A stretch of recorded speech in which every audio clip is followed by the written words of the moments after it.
नमस्कार मंडळी, मी भाग्यदा. आपण बघतच आहोत की कृष्णाबाईच्या दरबारात रोज वेगवेगळ्या कलाकारांची हजेरी लागत असते आणि रोज वेगवेगळे कार्यक्रम पण सादर केले जातात.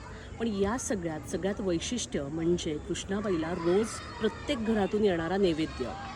तर प्रत्येक सुगरणीची इच्छा असते की आपल्या लाडक्या कृष्णाबाईला म्हणजे जी माहेरवाशीण म्हणून आली आहे तर तिला आपल्या हातचं गोडाधोडाचं जेवण खाऊ घालायची. तर चला आज आमचा पण घरचा नैवेद्य काय आहे ते दाखवते. हा आमचा घरचा नैवेद्य बर का.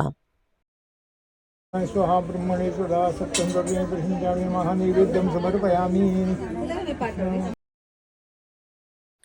तर मंडळी आज पक्वान्न होतं पुरणपोळी, मसाले भात, साधा भात, वरण, कटाची आमटी, बटाट्याची भाजी, खरडा, खमंग काकडी आणि घोसावळ्याची भजी.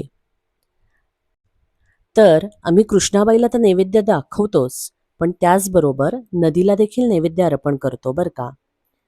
तर चला आता नदीला नैवेद्य दाखवू.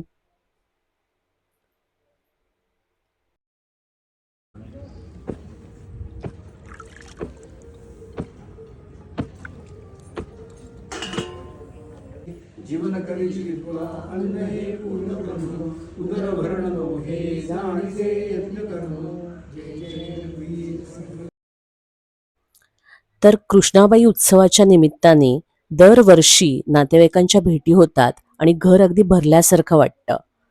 तर मंडळी बोला कृष्णाबाई महाराज की जय.